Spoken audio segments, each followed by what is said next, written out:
केंद्रीय कर्मचारियों के लिए खुशखबरी की घड़ी करीब आ गई है दोस्तों। महंगाई के इस दौर में क्या आपकी सैलरी भी बूस्टर डोज का इंतजार कर रही है? 8वें वेतन आयोग को लेकर सरकार के गलियारों से एक बड़ी खबर निकल कर आ रही है। 1 जनवरी 2026 के डेडलाइन और फिटमेंट फैक्टर का वो जादुई आंकड़ा जो कि आपकी बेसिक सैलरी को सीधे 18,000 से उठाकर 50,000 के पार ले जा सकता है। आखिर कब होगा नए पे स्केल का ऐलान और आपके खाते में कब से आएगी बढ़ी हुई तनख्वाह? चलिए जानते हैं इस मेगा रिपोर्ट में। नमस्कार, मैं हूं आपके साथ संध्या बिष्ट और आप देख रहे हैं द इकोनॉमिक टाइम्स हिंदी। दोस्तों, केंद्र सरकार के करीब 50 लाख कर्मचारी और 65 लाख पेंशनर्स के लिए एक बेहद राहत भरी खबर है। लंबे इंतजार के बाद 8वें वेतन आयोग यानी कि सीपीआई के गठन के साथ ही सैलरी और पेंशन में बम्पर बढ़ोतरी का जो रास्ता है वो साफ होता नजर आ रहा है।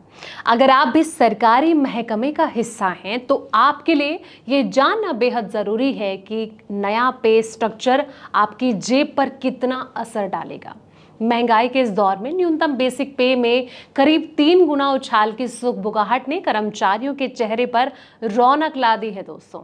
इस बीच 18,000 से सीधा 51,000 बेसिक पे कैसे हो सकता है? तो आपको बता दें कि वेतन आयोग की जो सिफारिशें हैं लागू होने पर सबसे बड़ा फायदा निचले स्तर के जो कर्मचारी है इनको होने की उम्मीद है।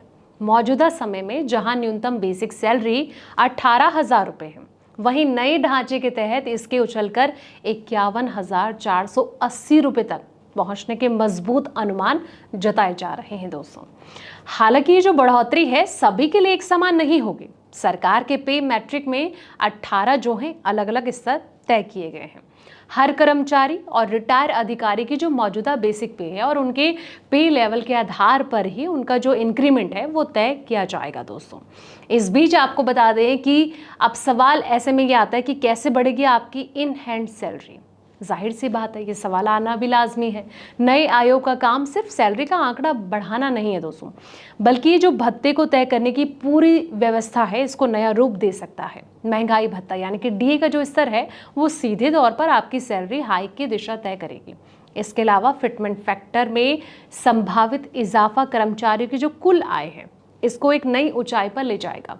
इसका जो सीधा फायदा है वो ना सिर्फ नौकरी पेशा लोगों की हर महीने की इन हैंड कमाई पर दिखेगा, बल्कि जो रिटायर हो चुके हैं, रिटायरमेंट के बाद मिलने वाली जो लोगों को पेंशन आती है और ग्रेजुएटी की रकम में भी शानदार तेजी दर्ज की जाएगी दोस्तों। अब सवाल आता है कि कब आएगा खाते में पैसा, जिसका इंतजार सबको रहता है। सबसे बड़ा सवाल है ये कि जो नया वेतन ढांचा है वो जमीन पर कब उतरेगा।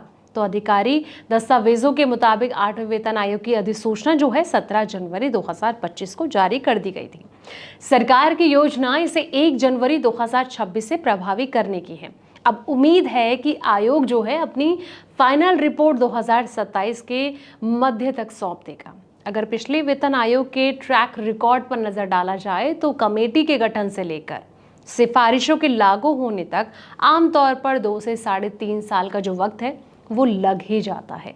ऐसे में कर्मचारियों को अपने बैंक खाते में असल बढ़ोतरी देखने को मिले वो 2026 के आखिर या फिर 2027 तक संयम बरतना पड़ सकता है। यानी कि अभी आपको धैर्य रखने की ज़रूरत है, लेकिन जिस तरीके से अनाउंसमेंट की जा रही है कि सैलरी जो है पे स्केल बढ़ सकता है, इससे आप कितना सहमत है? आपको क्या लग रहा है कि सरकार इस बार कौन सा कदम उठा सकती है, कौन सा ऐलान कर सकती है, सैलरी कितनी बढ़ सकती है?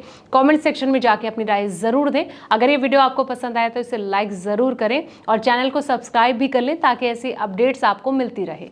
फिलहाल ऐसे तमाम जानकारी भरी वीडियोस के लिए आप देखते रहें द इकोनॉमिक टाइम्स हिंदी।